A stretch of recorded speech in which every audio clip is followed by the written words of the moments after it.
Pagi anak-anak. Pagi Bu. Hari ini siapa yang nggak hadir? Alhamdulillah Bu, nggak ada yang nggak hadir. Gimana kabarnya hari ini? Alhamdulillah Bu, baik. Alhamdulillah. Nah, sebelum mulai pelajaran pada pagi hari ini, Ibu minta ketua kelas untuk memimpin doa, membacakan basmalah. Baik Bu, sebelum kita memulai pelajaran pada pagi hari ini, mari kita sama-sama membaca basmalah. Bismillahirrahmanirrahim.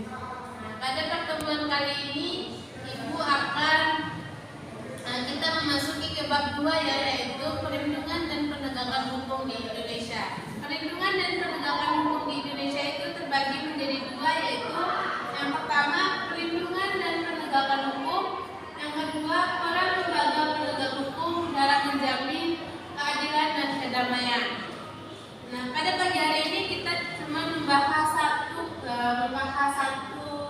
materi, yaitu perlindungan dan penegakan hukum. Hakikat perlindungan dan penegakan hukum ini terbagi menjadi 2. Yang pertama konsep perlindungan dan penegakan hukum, yang kedua pentingnya perlindungan dan penegakan hukum. Konsep perlindungan dan penegakan hukum. Perlindungan adalah suatu proses cara perbuatan untuk melindungi seseorang. Kedua, pengertian dari hukum. Hukum adalah peraturan secara resmi dianggap mengikat yang dikukuhkan oleh pemerintah dan berkaitan dengan undang-undang atau peraturan untuk mengatur penggalan hidup masyarakat serta berpatokan pada kaidah ketentuan mengenai peristiwa dan keputusan yang ditetapkan oleh hakim di pengadilan. Kenapa perlu adanya perlindungan? Karena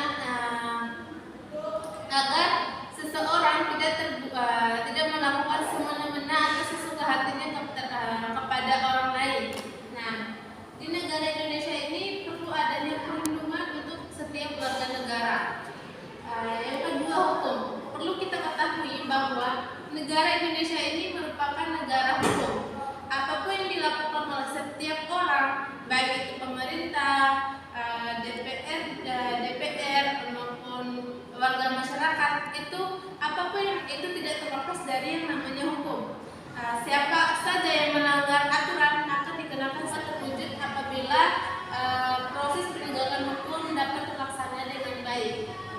Proses penegakan hukum merupakan salah satu upaya atau sebagai pedoman dalam setiap perilaku masyarakat, baik itu pemerintah dan warga negaranya.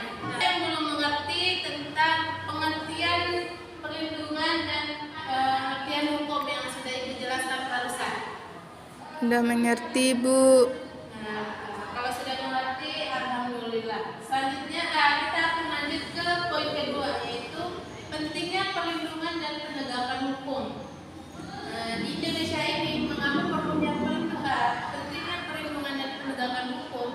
Ada 4 poin, yaitu yang pertama memberikan kepastian hukum bagi setiap warga negara. Tidak ada kepastian, otomatis semua orang yang ada di negara kita ini akan semena-mena, akan sesuka hatinya untuk melakukan sesuatu atau hal yang tidak baik. Maka dari itu perlu adanya memberikan kepastian hukum. Yang kedua, melindungi dan mengayomi hak warga negara. Nah, peraturan berfungsi untuk melindungi dan mengayomi hak-hak warga negara. Undang-undang ada itu untuk menjamin hak untuk terus terjaga, karena bila melanggar hak itu ia akan berhadapan dengan hukum.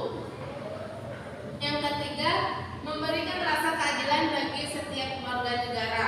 Harus kita ketahui bahwa undang-undang merupakan sebuah jaminan tertulis adanya rasa keadilan. Bu, sedikit bertanya. Baik, silakan. Apa pertanyaannya, Nur Afriani?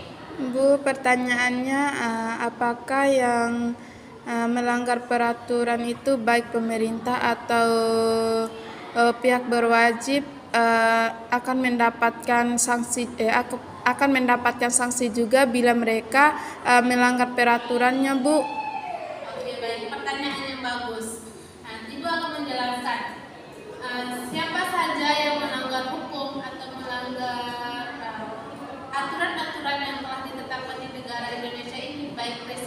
sekalipun, atau ke masyarakat, ke warga kecil seperti kita yang tidak mampu, apa saja yang kita lakukan apabila itu melanggar hukum, otomatis akan dikenakan sanksi seberat-beratnya sesuai dengan undang-undang yang telah ditetapkan di negara kita ini. Sudah mengerti atau belum? Alhamdulillah Bu, bisa dimengerti. Baik, alhamdulillah. Di pelajaran pada hari ini Ibu akan memberikan tugas. Nah, di tugas ini Ibu akan membagi kalian dalam bentuk kelompok. Masing-masing Baik, Bu. kelompok itu terdiri dari 2 orang. Nanti nama-nama kelompoknya Ibu akan berikan ke ketua tingkat pada jam istirahat ya. Sebelum menutup pelajaran pada hari ini, marilah sama-sama kita membaca hamdalah. Alhamdulillahirobbil alamin.